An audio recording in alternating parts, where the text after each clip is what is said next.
Bonjour et bienvenue. Aujourd'hui, on va s'attaquer à une question vraiment puissante. Comment est-ce qu'une vie spirituelle peut passer de, disons, tiède à carrément en feu? On va voir ensemble ce que ça veut dire, ce qui peut étouffer cette flamme, et puis bien sûr, le plus important, comment la raviver. Et le point de départ de toute cette réflexion, il est à la fois super simple et en même temps très profond. L'idée de fond, c'est que le vrai changement spirituel, ce qu'on appelle souvent un réveil, eh bien, ça ne commence pas dans une grande salle avec une foule de gens. Non, ça prend racine bien plus profondément dans l'intimité d'un cœur, d'une personne qui se met à brûler pour Dieu. Alors plongeons directement dans cette première partie. L'idée forte ici, c'est que Dieu ne cherche pas juste des croyants ou des gens qui vont à l'église par habitude. Non, il recherche quelque chose de bien plus intense, une foi qui est vraiment profondément vivante. Ok, mais concrètement, ça ressemble à quoi un cœur en feu? Eh bien, les termes utilisés sont forts. On parle de personnes embrasées, passionnées, vivantes. Ce ne sont pas juste de jolis mots. En fait, ça décrit un type de personne qui porte et qui vit ce réveil. On est loin d'une foi passive là. On parle d'une énergie, une énergie active, presque contagieuse. Bon, mais on le sait, que se passe-t-il quand cette flamme commence à baisser d'intensité? C'est une réalité pour tellement de gens, une foi qui était vibrante, et puis avec le temps, elle se refroidit. On va s'intéresser au piège principal qui nous guette tous. Et ce piège, le voilà, c'est le contentement spirituel. Vous savez, c'est cette petite voix qui murmure « C'est bon, ça va, ma foi est correcte, pas besoin de plus ». On s'installe dans un état un peu tiède, un peu confortable. Et pourtant, le texte est super clair là-dessus, ce n'est absolument pas l'état auquel Dieu appelle les siens. Et là, la comparaison est directe et elle est parlante. D'un côté, on a une foi qui est en feu, passionnée dans la prière, convaincue que Dieu est sans limite.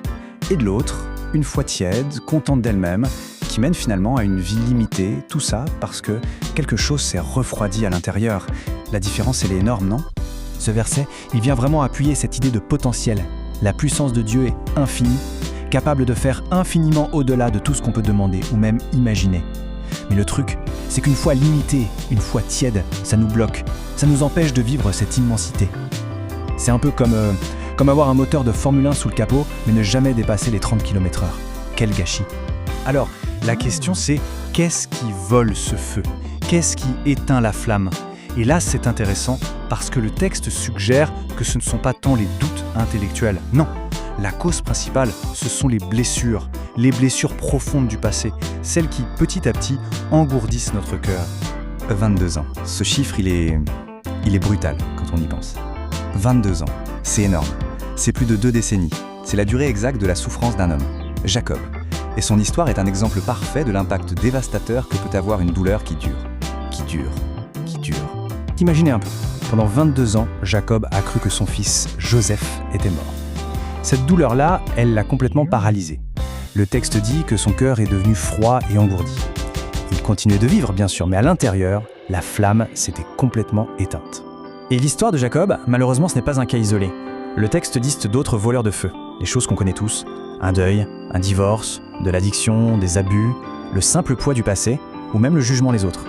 Toutes ces blessures, elles peuvent devenir des plaies qui ne guérissent jamais et qui nous enferment dans une véritable prison de douleur. Le roi David lui-même en a parlé de cet effet dévastateur du silence. Quand on garde ses blessures pour soi, quand on ne dit rien, eh bien, ça ne fait qu'empirer les choses. Ça devient comme un feu qui nous consume de l'intérieur, un feu d'amertume, de colère, et qui peut même nous voler l'envie de vivre. Alors, face à ce constat un peu sombre, quelle est la porte de sortie? On change de cap maintenant pour regarder la solution. Le point de départ de tout, la prière. C'est vraiment présenté comme le b.a.-ba, non négociable pour tout réveil, qu'il soit juste pour soi ou pour tout un groupe. Et ici, le texte remet un peu les pendules à l'heure sur ce qu'est un réveil. Ce n'est pas une stratégie marketing, ce n'est pas un événement super bien planifié avec des lumières et de la musique. Non, le réveil, c'est simplement ce qui commence à se passer quand des hommes et des femmes se mettent à chercher Dieu, sincèrement, à travers la prière. C'est tout. Et d'ailleurs, tous les grands réveils de l'histoire ont commencé comme ça. Le fait de se reconnecter à Dieu par la prière, ça déclenche tout un processus de transformation. On peut le voir en 3 étapes. D'abord, le feu de Dieu vient chasser la peur, cette peur qui nous paralyse.